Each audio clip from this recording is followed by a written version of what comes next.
In the next hour, you will learn why you're still stuck even though you're driven. You'll discover who is secretly holding you back and how to cut them loose without guilt. You'll learn how to choose the right people, how to build a mastermind that sharpens you, and how to find a partner who fuels your vision instead of softening your edge. This isn't motivation. This is liberation. Listen to every word. Do you feel as if you were doing everything right, but you still aren't rising? You've read the books, you've made the plans, you've got the dream in your heart, and still you are not where you know you should be. Why? I will tell you plainly. It's not your mindset, it's not your effort, it's not your ambition, it's your environment. It's the people around you. The ones who smile at your goals but secretly shrink at your growth. The ones who speak in soft tones but drip poison into your purpose. The ones you call friends who are unknowingly keeping you small. You see, the greatest threat to your success is not fear. It is familiarity. It's the comfort of the same conversations and the same jokes, the same pace, the same thinking, the same mediocrity masked as loyalty. And if you do not break away from those who fear your elevation, you will never rise. You may still earn a living, but you will never build a legacy. You may still be liked, but you will never be legendary. I have seen this happen to men more brilliant than you, more ambitious than you, because they refused to leave the room where they were no longer growing. But you are here now, which means some part of you already knows you are shrinking to fit inside a life that no longer fits. And I will tell you this, if you listen, truly listen, this will be the day you walk out of that room for good. This will be the moment the chains fall, not with sound, but with certainty. This speech will not simply motivate you, it will liberate you. You will leave with fire in your blood, clarity in your vision, and the courage to cut ties with anything or anyone who threatens your definite chief aim. Because this isn't about becoming rude, it's about becoming free. Say this now, not as hope, but as command. I am no longer available for smallness. If they do not grow with me, they cannot go with me. Now listen every word, because your freedom is on the other side of this truth. Most men are not imprisoned by bars of iron, but by voices they've heard since childhood. They sit in mental cages built from second-hand beliefs, hand-me-down thoughts passed along like family heirlooms. Be realistic, play it safe, don't aim too high. These phrases sound harmless, even loving, but they are the cement of mediocrity. If you hear them enough, you begin to repeat them. And once repeated, they begin to sound like wisdom. But let me tell you something vital. Environment is not passive, it is hypnotic. If you stay long enough in a place that worships comfort, you will begin to kneel to it yourself. This is the tragedy of the average man. He forgets that the world shaping his mind was not chosen. It was inherited. The neighborhood, the language, the mindset, all of it handed to him before he ever took his first breath. And unless he awakens, he dies inside the very room he was born in. Andrew Carnegie left Scotland with nothing but hope and hunger. He could have allowed poverty to become his identity.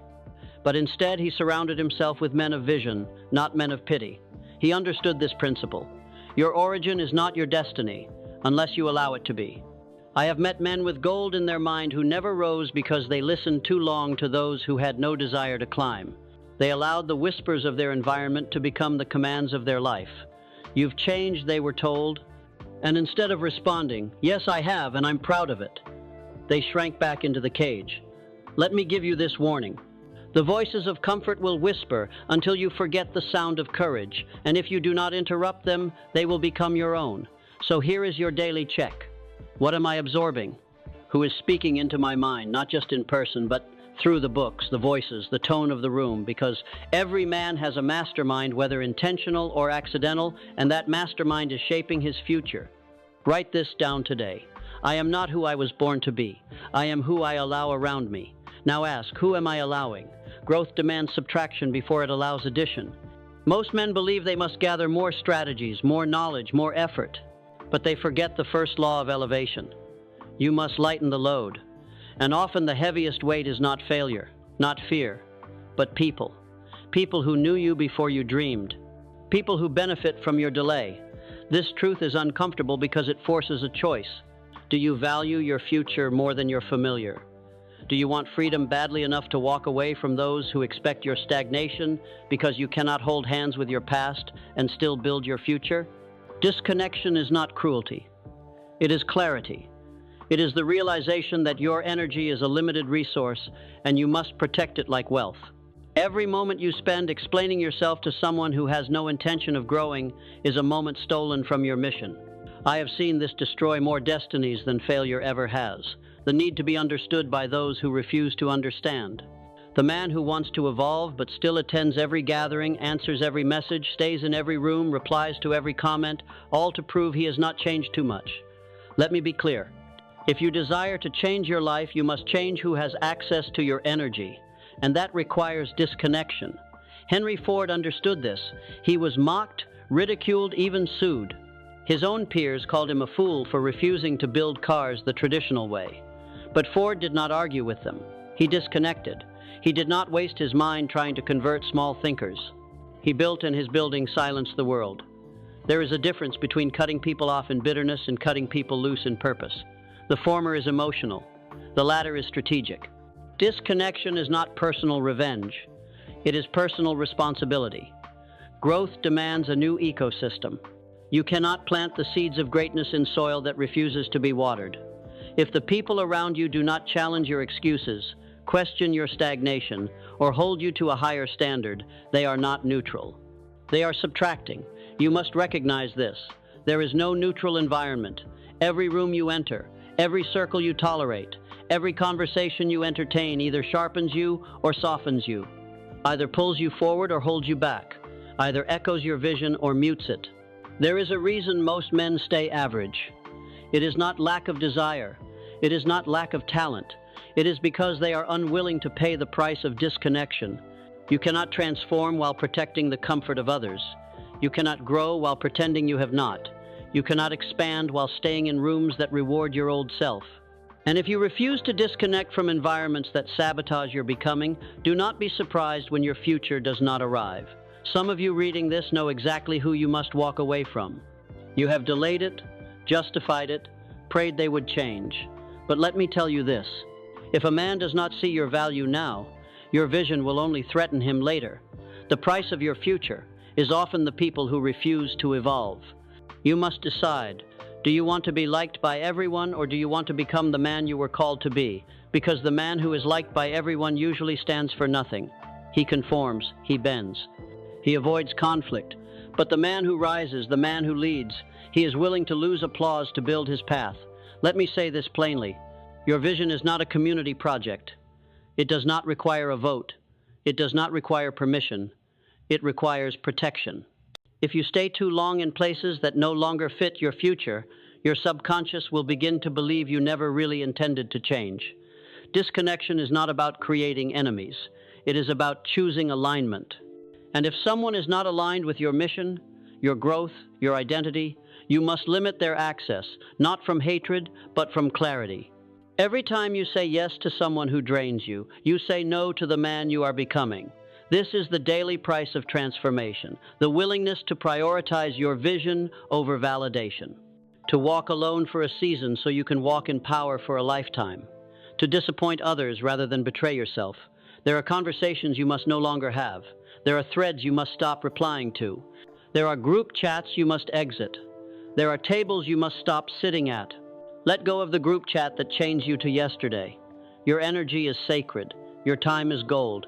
Your mind is the forge of your future. And every voice that speaks into you is a vote toward who you become. Choose wisely, because every man becomes the average of the 5 voices he hears most. Now ask yourself, who are my 5 voices? Do they build or do they distract? Do they stretch or do they sedate? Do they speak truth or convenience? You already know the answer. And if you know the answer, the time for delay is over. You do not have to announce your disconnection. You simply begin to respond differently. You begin to show up in silence. You begin to choose solitude over noise. You begin to act with discipline, not explanation. Let your silence speak of your evolution. Let your progress preach louder than your defense. And let this affirmation be your armor. I do not apologize for prioritizing my vision. Say it again. Not with arrogance, but with resolve. Because a man who apologizes for his vision ends up building someone else's, and you were not placed here to decorate the cage. You were placed here to break it and build what only you were called to build. Begin with disconnection. The right people will find you when the wrong ones no longer have your focus. And until then, Walk alone if you must, because the man who walks alone toward purpose walks with power, and that power is what sets you free. The chains that bind most men are not forged in hate, but in love, not in conflict, but in comfort. Emotional loyalty is the quiet enemy of progress.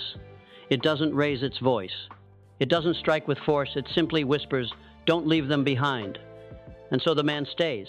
He stays tied to friendships that belong to his former self. He stays loyal to family members who see him only as he was, not as he is becoming. He feels guilty for growing. He feels ashamed for wanting more. But let me say this with the authority of experience. They do not need to hate you to hold you back. They only need to keep you small. The childhood friend who jokes when you speak your dream. He may not mean harm, but his presence pulls you into the past. The parent who urges caution when you mention risk. They may love you, but their love is shaped by fear, and fear is not the compass of destiny.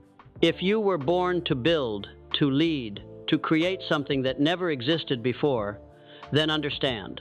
The higher you climb, the fewer people will understand the mountain you're scaling. And if you carry their doubts in your pack, you will never reach the summit. Consider this truth.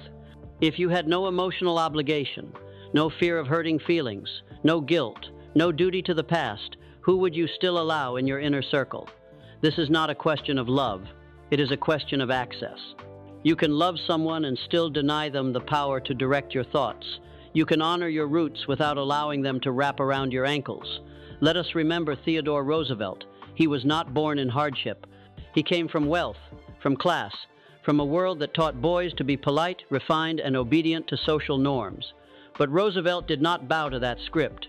He did not let the expectations of comfort dull his edge. He boxed, he rode, he fought. He led with fire in his belly and clarity in his steps.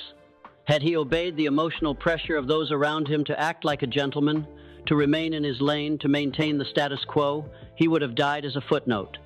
Instead, he became a force. You must understand, emotional loyalty is not virtue when it leads to your stagnation. It is betrayal, a betrayal of the man you are becoming.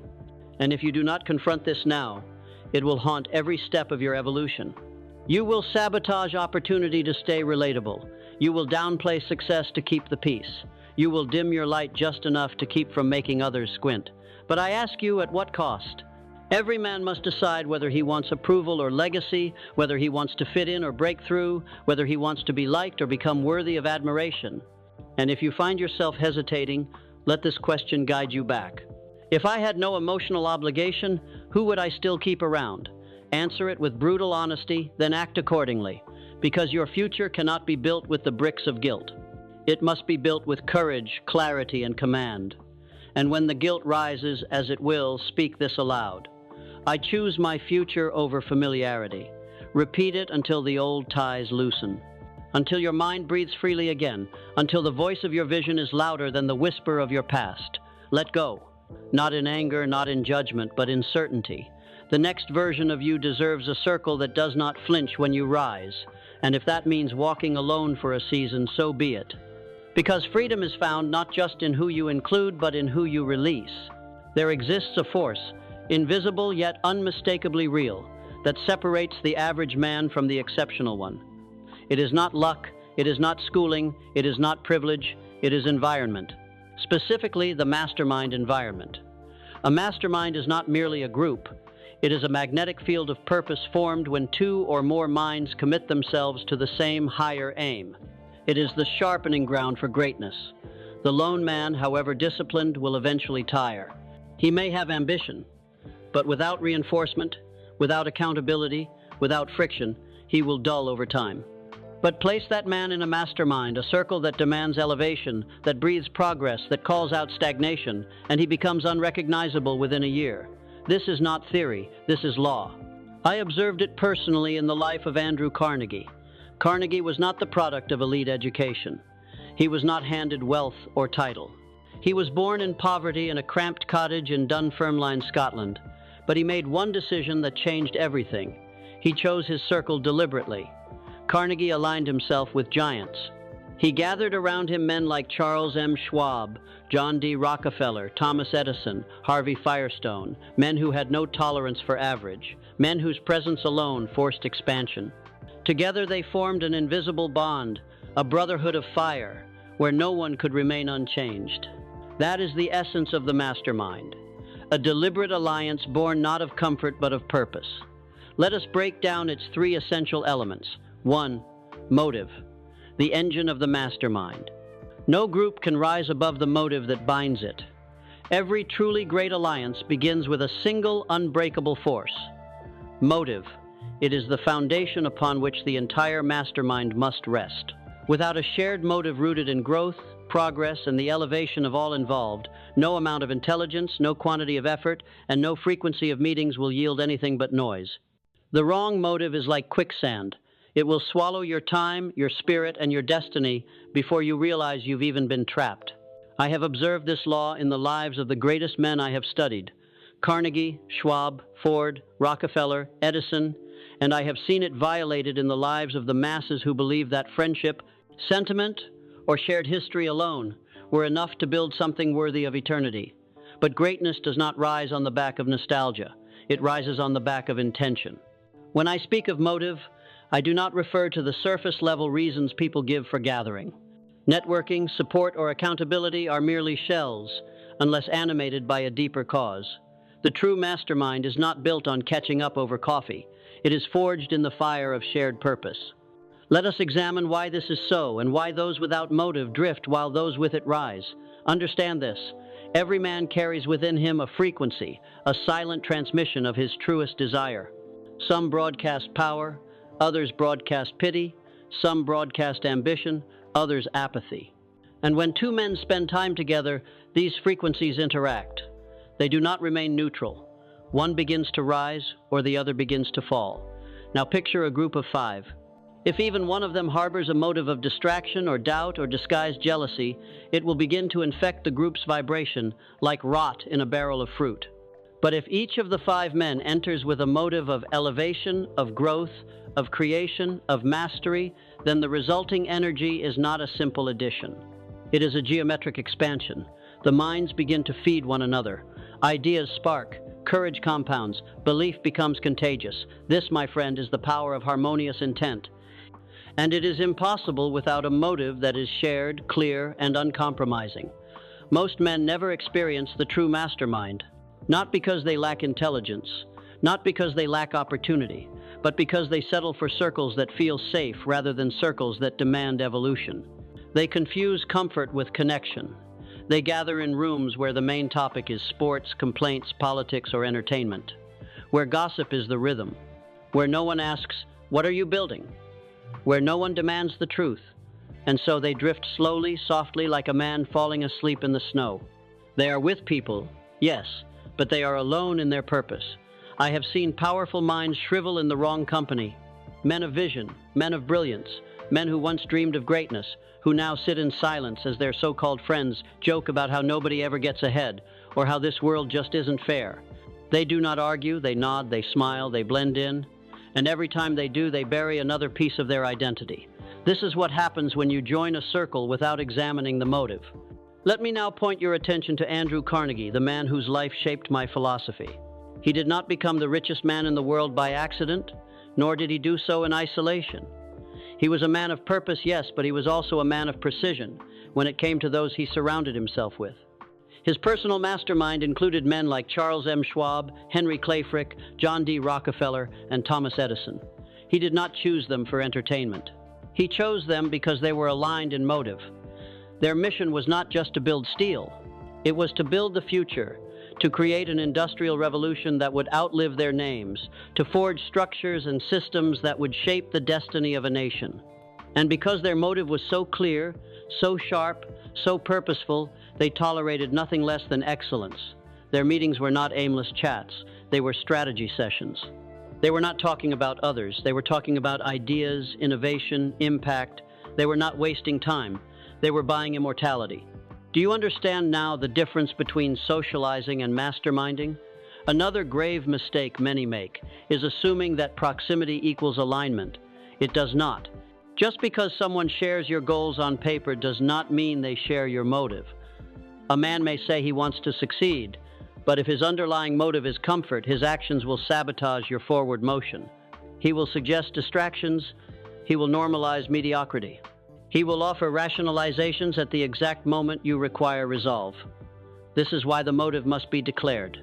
It must be spoken aloud, written, revisited, reviewed. If you do not name the motive, you invite confusion. And confusion is the beginning of collapse. Ask each man in your circle, what are we building here? Why are we here? What do we demand from each other? If no one can answer, then you are not in a mastermind. You are in a masquerade. Let us consider Henry Ford, a man whose methods were mocked, whose innovations were ridiculed, and whose mind was misunderstood. People often speak of how Ford isolated himself. They say he was difficult, that he cut people off. But what they forget is this. Ford did not isolate from people.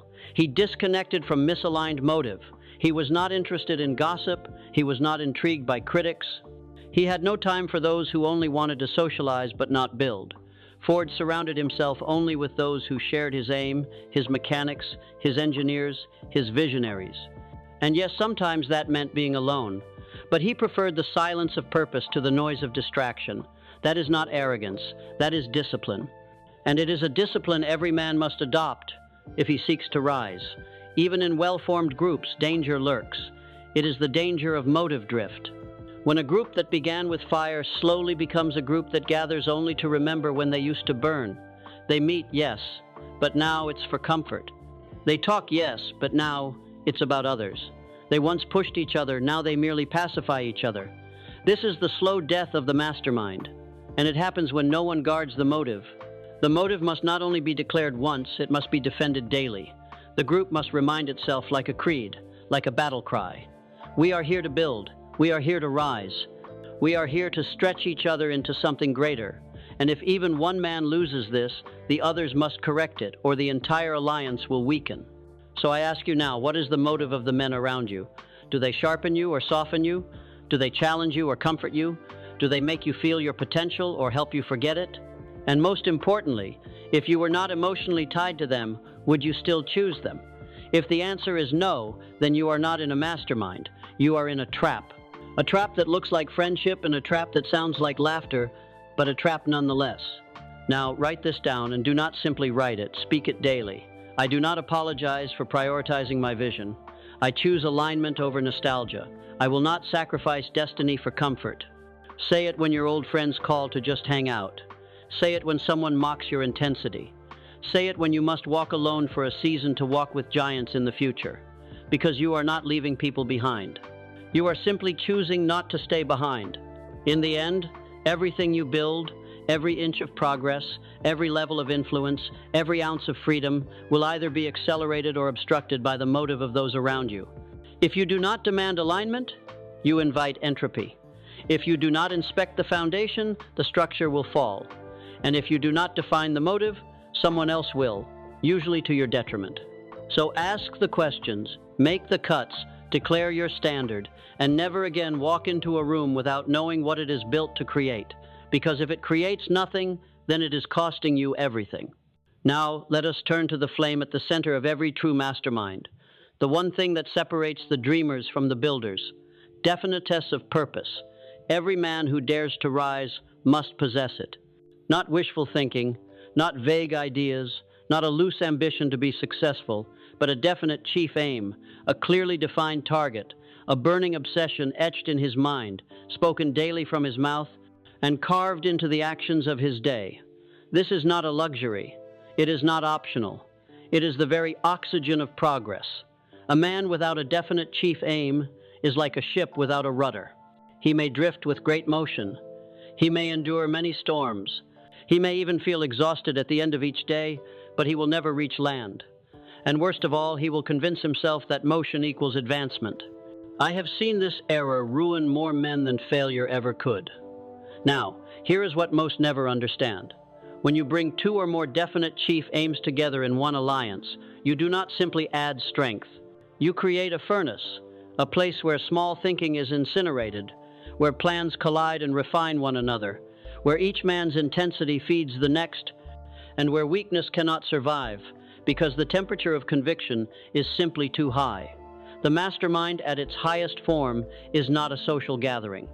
It is a creative collision, a sacred space, where every man enters with fire in his gut and clarity in his step.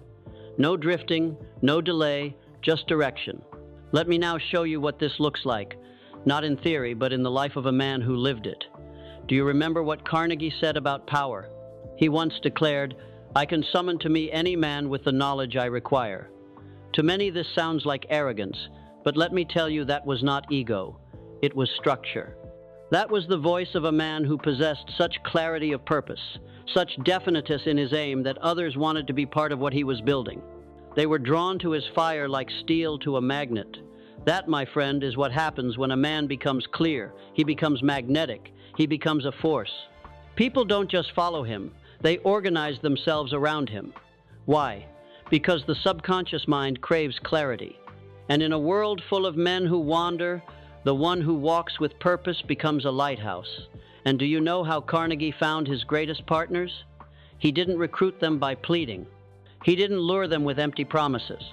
He built his aim so clearly, so boldly, so powerfully that they came to him, they chose him.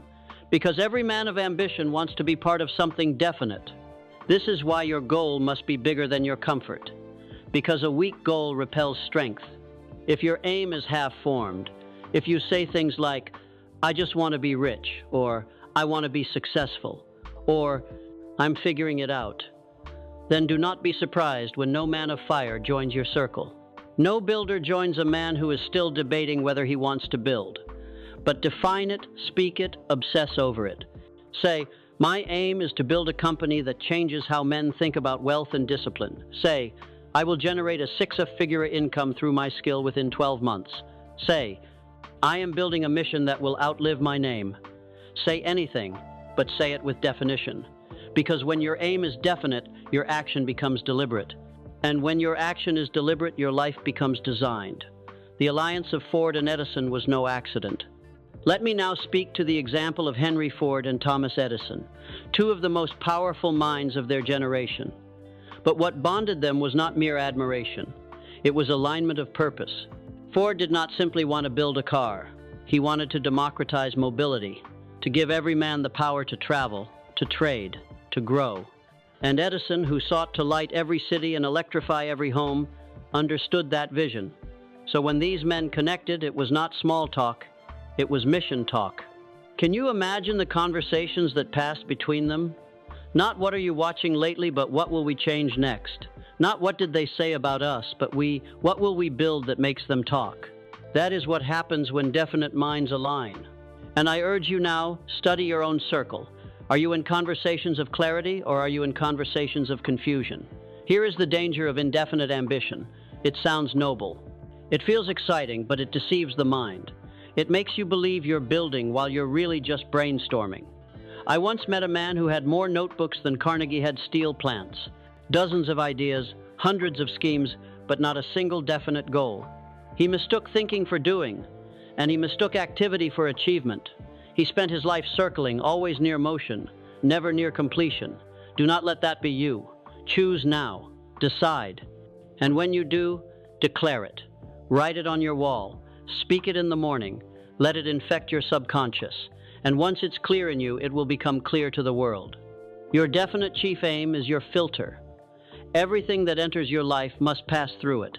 Every decision and every opportunity. Every man who seeks to join your circle. You must ask, does this align with my chief aim? Does this accelerate the mission? Does this sharpen my direction? And if it does not, you remove it not with anger, not with resentment, but with clarity.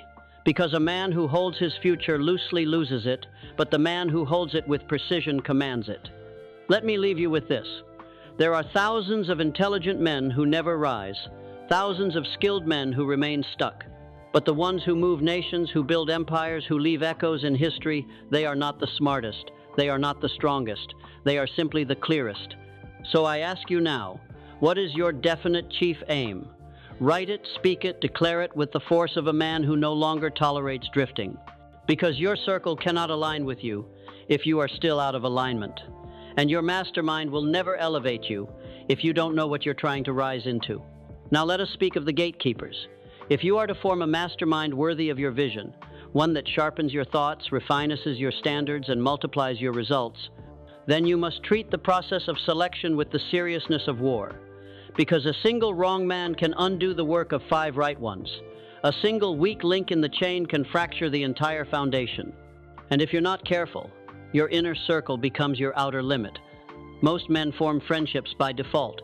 Proximity, familiarity, shared history. But those are not qualifications for your mastermind. Not now. Not anymore. You are not building a social club. You are building a council of kings. And that council must be chosen. Not inherited, not stumbled upon, chosen. Let me tell you this plainly. If there is even one man in your circle who excuses laziness, who mocks ambition, who says things like, "Take it easy," or "Don't overdo it," you are harboring a saboteur. You are housing the very energy that will keep you from greatness. Because mediocrity is more contagious than excellence, and comfort never comes alone. It brings with it delay, doubt, and disguise. It wears the mask of reason.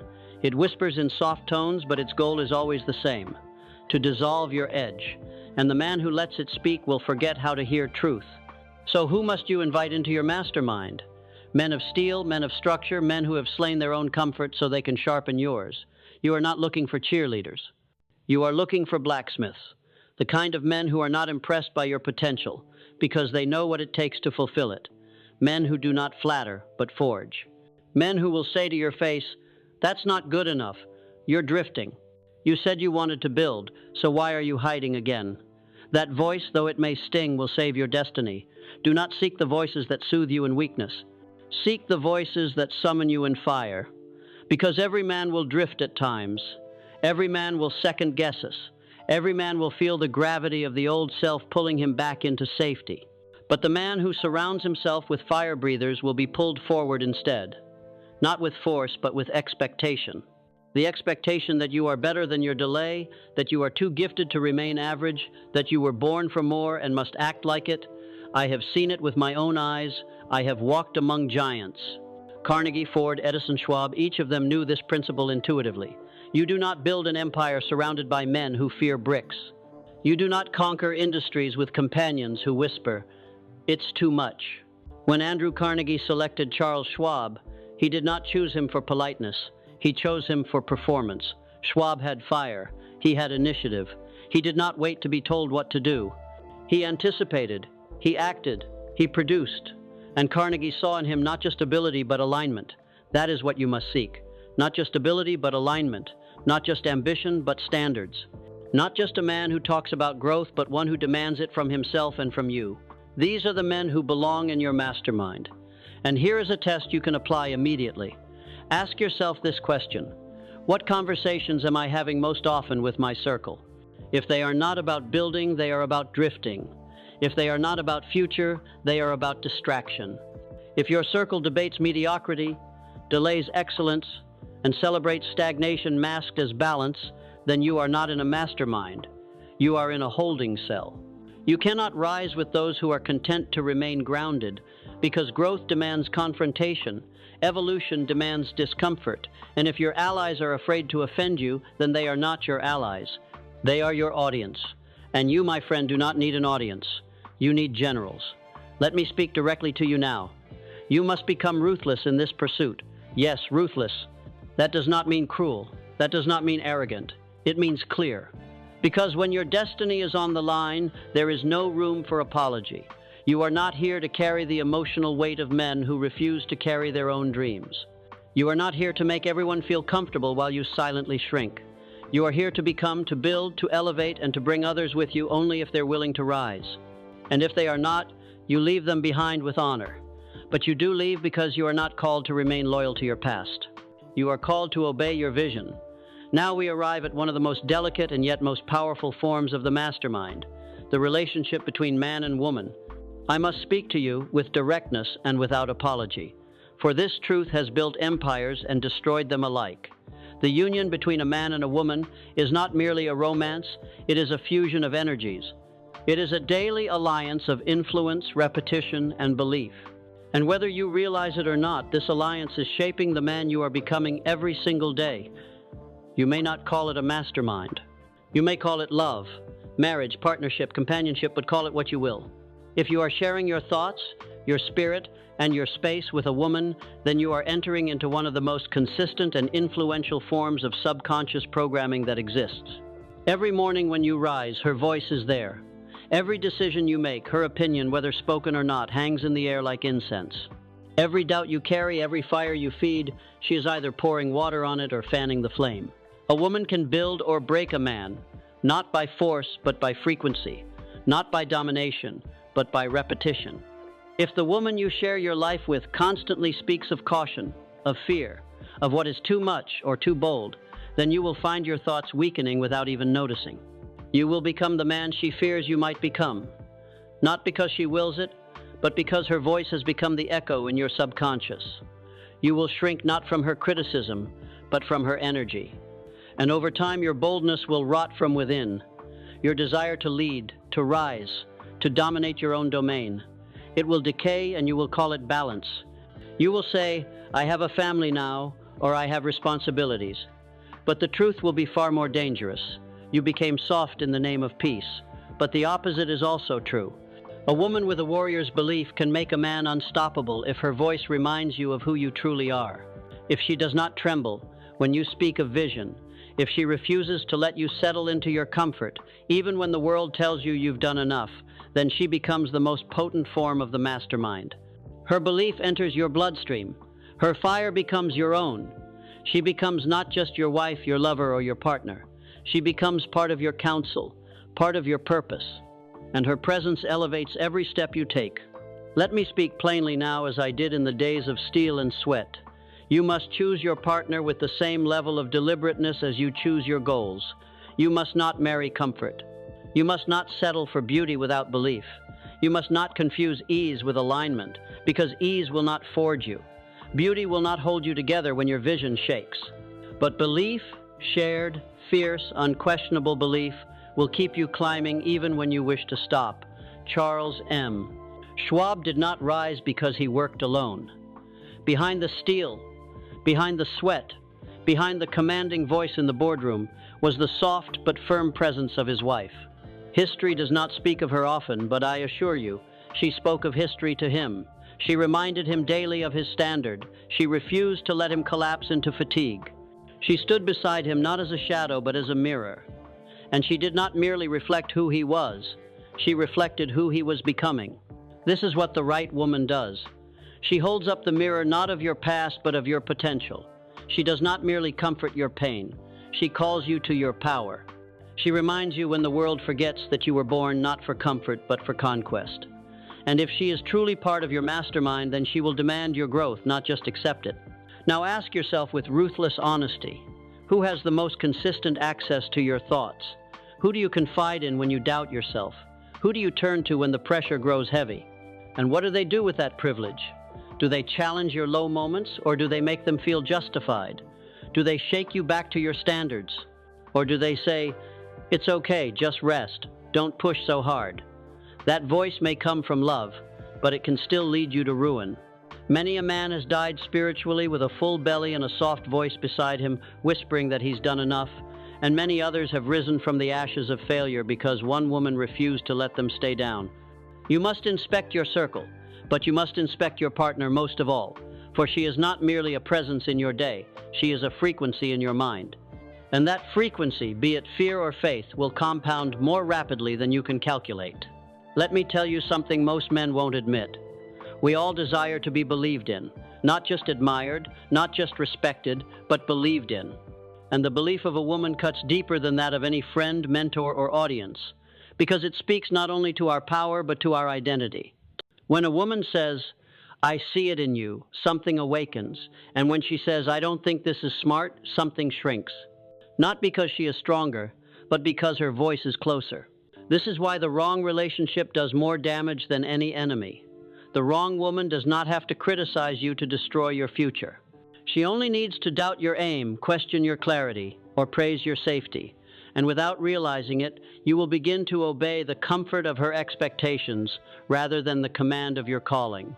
So I ask you again, who has a seat at your round table? Who do you allow to speak into your decision-making? Who has the power to soften your urgency, delay your next step, or validate your avoidance?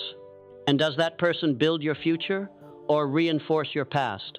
Do not confuse shared history with shared destiny. Just because you've spent years with someone does not mean they are qualified to walk with you into your next decade. And if the person you are with refuses to grow with you, then one of you must choose. Either they rise or you remain. This is not cruelty, this is clarity. You are not betraying someone by requiring evolution. You are not wrong for needing your inner circle to reflect your future, not your former self. And you are not asking for too much by demanding that your closest voice be one of belief. Too many men try to carry the weight of someone else's comfort while climbing the mountain of their own potential. But that is not leadership. That is martyrdom. And the man who becomes a martyr in his own relationship eventually becomes resentful. He stops dreaming, he stops moving, he stops becoming. And I will tell you this, the woman who truly loves you will not allow it. She will call it out. She will say, "This is not the man I married. This is not the man I know you are." She will demand your fire, not for her benefit, but because she knows you were born to burn bright. And the woman who fears your fire, she will ask you to dim it. She will ask you to be smaller, to slow down, to stay safe. And if you obey, then you are not in a relationship. You are in a prison. A mastermind must sharpen. It must challenge. It must elevate. And if your relationship does not do this, then it is not a mastermind. It is a comfort zone with kisses. Let this be your new standard. I will not build my future beside someone who fears it. I will not share my vision with someone who doubts the fire I carry. I will not spend my one life explaining why I want more to someone who celebrates mediocrity. And I will not water down my mission to make someone else feel safe. The right woman will not need you to play small. She will hand you the sword. She will say, "Go conquer." And she will remind you every time you stagger, you are not done yet. If you have that woman, honor her. If you don't, build yourself until you attract her. And if you are with someone who no longer aligns with your vision, then speak the truth. Because silence is slow suicide, and silence is how most men die. Not from failure, but from tolerating a voice that does not reflect their future. So now I give you this daily affirmation. Speak it each morning. Speak it when doubt arises. Speak it until it replaces the old voice of fear. The voice closest to me reflects the man I am becoming. My partner is a mirror of my mission. I will not call it love if it kills my purpose. Let this echo in your spirit, because your future is listening and so is she. Choose well. The truth is brutal, but it is freeing. You are either in a circle or with a woman that sharpens or softens. There is no neutrality. Environment is active. It either ignites you or numbs you. It either fuels your rise or quietly justifies your stagnation. This is why most men fail. They have a grand vision, perhaps even a worthy aim, but they try to achieve it in the wrong room. They attend meetings with doubters. They dine with the distracted. They live with voices that celebrate mediocrity. You cannot build greatness in the house of delay. You cannot speak power while surrounded by smallness. You cannot declare your future while still seeking permission from the past. When was the last time someone looked you square in the eye and said, "You're drifting"? Not with malice, not with jealousy, but with conviction. When was the last time someone demanded more of you? Not because they were better than you, but because they believed in what you could become. You see, every man, no matter how driven, how talented, how ambitious, needs another man to challenge him. One who sees through the performance. One who cuts through the justifications, the polished words, the excuses dressed up as strategy. One who calls out the delay before it becomes decay. Most men avoid this. They build comfort circles, safe havens, groups that nod in agreement, who applaud even mediocrity, who offer praise when what is truly needed is pressure. That kind of circle is not a mastermind. It is a mausoleum. It houses the death of greatness, and that is not where you belong. Let me tell you what separates men who rise from men who repeat it. It is not talent. It is not timing. It is not education or wealth or birthright. It is this: a man who allows himself to be held accountable relentlessly by a circle that refuses to let him settle. If you are not being challenged, you are being weakened. If no one is confronting your laziness, your delay, your self-deception, then make no mistake, you are slipping slowly, silently, but surely. Because the truth is this: every man lies to himself. The only question is, do you have someone who sees through it? Let us remember Henry Ford. He was not loved by the press, he was sued. He was mocked by the intellectual elite. They said he was not a real engineer, not a real businessman, not a proper gentleman. But Ford did not cower. He built. He created systems that reshaped industry. He redefined what was possible. But here's what they don't write in the textbooks. Ford had men around him who would not allow him to retreat into comfort. He was not surrounded by flatterers. He was surrounded by fire. Men like Thomas Edison, who once said that Ford's mind was incandescent. But that admiration came with demand. They did not let each other off the hook. They confronted weakness. They reinforced vision. They burned away delay. That is the unseen force behind every legendary figure, a circle that demands evolution. Theodore Roosevelt knew this well. He lived by principle, yes, but he surrounded himself with men who held him to those principles. He chose to be tested, not pampered. He welcomed feedback like a warrior welcomes battle because he knew that without it he would soften. Ask yourself right now with ruthless honesty, who in your life demands more of you than you demand of yourself? Who tells you when you're hiding behind productivity? Who reminds you that being busy is not the same as being effective? Who says, I know you're capable of more, and I will not applaud until you give it? If the answer is no one, you are in danger, and you are not alone. Most men surround themselves with silence, they tolerate nods, they drown in agreement, because agreement is easy, but it never produces power. Do not confuse support with sharpening. Yes, you need love, you need encouragement, but more than that, you need pressure. You need someone who refuses to let you repeat last year's behavior while claiming you want a new life. That is the gift of the mastermind. It brings with it not just camaraderie, but clarity. It will not let you hide. It will not let you drift. A true mastermind holds up a mirror and says, this is who you are. But it is not who you are meant to be. I will say it plainly. Most men do not need more motivation. They need confrontation. They need another man to say, you've been talking about that idea for 2 years. Where is it? You said you'd change your routine. Why haven't you? You promised yourself you'd wake up early, train daily, speak boldly. So why are you still negotiating with your weakness? That is the role of the challenger. And if you are wise, you will thank him, not resent him. Because that voice, though it may sting, is the voice that saves your destiny. Now, what must you do? You must begin the audit. Start today. Do not delay. Write down the names of the 5 people you spend the most time with mentally, physically, emotionally. Then ask, do they challenge me? Do they raise my standards? Do they call out my delay? Do they mirror my highest self or my past self? If even one name fails that test, it is time to restructure your circle, because your circle is not passive. It is shaping you every day. Now, what if you don't have that challenger yet? What if no one in your life fits that description? Then you must build the bridge to one. And it starts with environment. Begin with books. Begin with speeches. Begin with voices that will not let you remain the same. Let men like Andrew Carnegie, Henry Ford, Thomas Edison, Theodore Roosevelt, and Charles Schwab mentor you from the grave. Read their words aloud. Reflect their rhythms. Let their demands become your daily expectations. This is not fantasy. This is installation. You are reprogramming the voice in your mind, and that voice in time will attract others who speak at the same frequency. And once you are ready, once your standards are clear, you must begin building your circle intentionally. Do not wait for the right people to find you. Create structure. Establish weekly calls. Share written goals. Track progress with one another. Do not allow vague friendship to replace precise accountability. Every member of your mastermind should know what you're building, why it matters, what you will no longer tolerate, and then hold each other to it daily. This is not about emotion. It is about execution.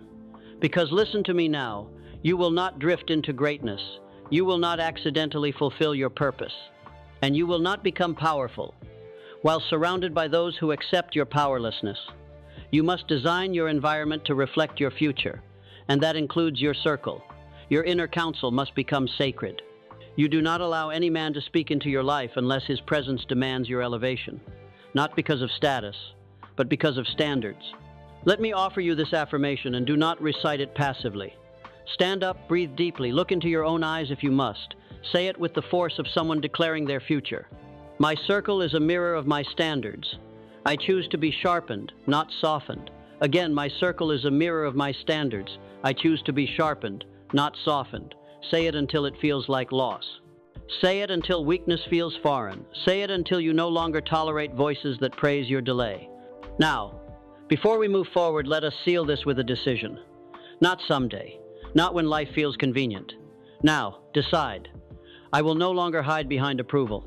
I will no longer tolerate circles that flatter my comfort. I will seek the voice that challenges me to rise. If you say this and you mean it, then you have already begun. Because the man who has the courage to be called out is the man who is ready to become legendary. Choose well, and never again settle for a circle that lets you stay the same. Now that you have heard the truth, you can no longer pretend not to know it. You can no longer walk into rooms that weaken you and claim ignorance. You can no longer keep company with voices that dull your edge and say it's just friendship. You are not confused. You are simply being called higher. And that calling demands an act of courage most men will never make. To burn the bridge behind you, not out of hate but out of honor. Because if you do not burn the bridge to who you used to be, you will keep walking back to him. You will visit that version of yourself, the one who explained, who waited, who apologized. And you will entertain him like an old guest, and slowly you will become him again. That is the tragedy of the man who delays. He doesn't return to comfort, he returns to the cage. So I say to you now, clearly, finally, and with full conviction, leave the room. Not quietly, not politely. Leave with clarity in your eyes and fire in your spine. Say nothing if you must, but let your discipline speak volumes. Let your evolution be the explanation. Let your results preach in a language the doubters can no longer understand. And when the voices rise, when did you change? Why are you distant? You think you're better than us now. Let your silence say this: I no longer shrink to be understood. I am not better than you. Who I am better than who I used to be. And that alone is reason enough to leave, because now you know what you must do. Now you've seen it clearly. The wrong circle will drown your clarity, dilute your mission, and decorate your cage. But the right circle, it will sharpen you into steel. It will summon you into power. It will demand that you rise into the man you were placed here to become. Not someday now. And if you don't yet have that circle, then become him alone. Because the man who sharpens himself in silence will never stay alone for long. He becomes a signal, a fire in the dark. And others, warriors, visionaries, builders, they will find him. Because men of purpose do not wander forever. They are pulled to each other by fire, by frequency, by fate. So this is your final word. This is the moment when the chains don't just fall, they disintegrate. Not with drama, but with decision. You are no longer a man who explains his greatness to the unwilling. You are no longer a man who waits to be understood. You are no longer a man who begs his past to cheer for his future. You are a man who walks forward without apology, who rises without permission, who builds even when he must build alone. And in time, those who belong will find you. But the ones who don't, they will be the shadows behind you, not the chains upon you. So say it now one final time, and say it loud enough that the small version of you hears it and dies tonight. If they do not grow with me, they cannot go with me. And so it is. Now walk and do not look back.